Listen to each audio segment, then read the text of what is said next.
Olá, seja muito bem-vindo. Como sempre, é muito bom estar em sua companhia. E como aqui a notícia não para, agora é minha vez de trazer para você os destaques do Brasil e do mundo. Eu vou começar essa edição falando de economia. O Banco Central informou que em breve o Pix pode ter novas funções. A ideia é usar a forma de pagamento em transportes públicos e também pedágios e estacionamentos.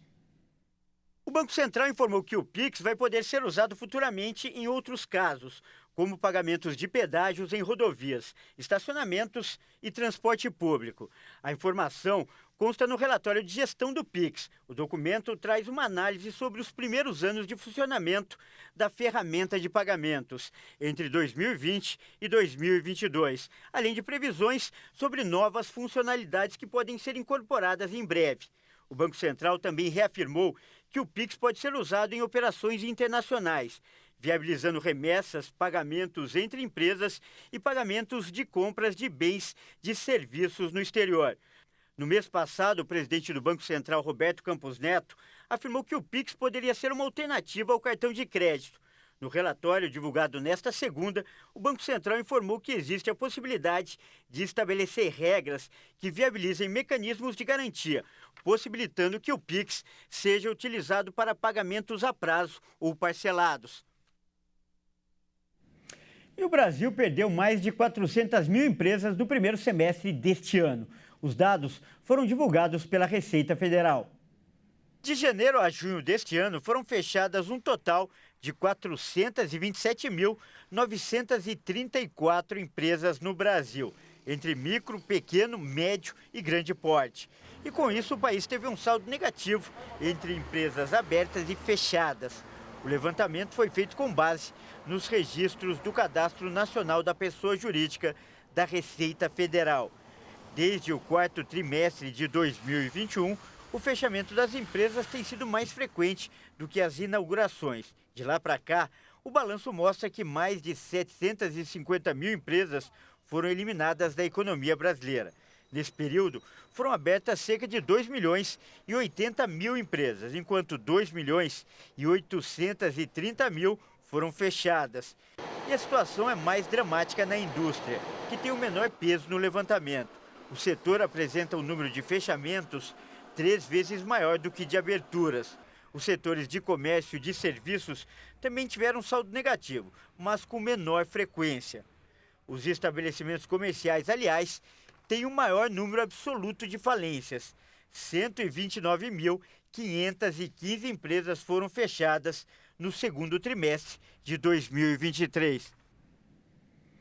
E o mês de setembro começou com o estado de Santa Catarina em alerta devido às fortes chuvas. Não há registro de grandes estragos, mas a situação é preocupante, porque vem mais chuva durante a semana.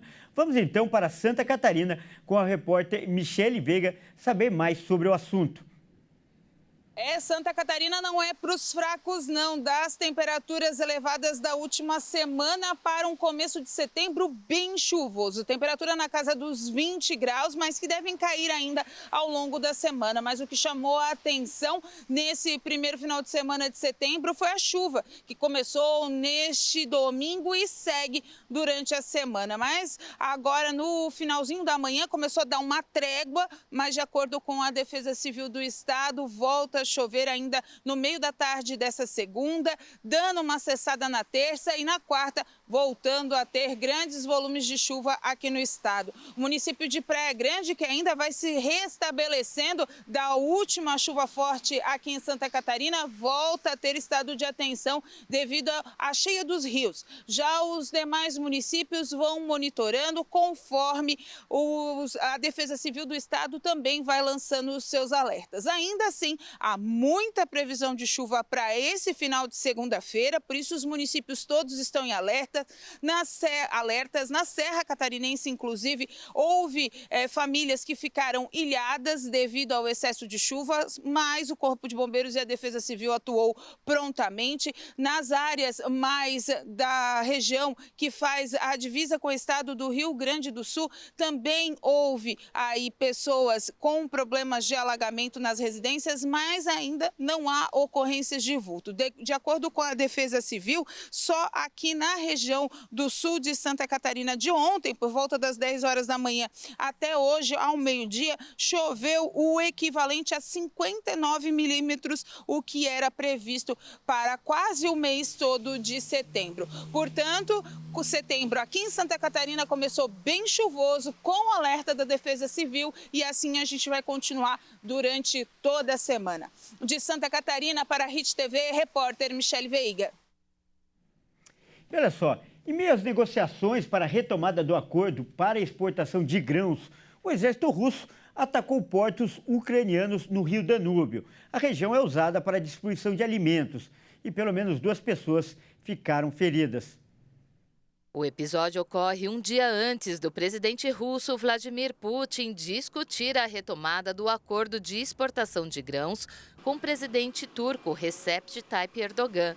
De acordo com os militares regionais, pelo menos 2 pessoas ficaram feridas nos ataques.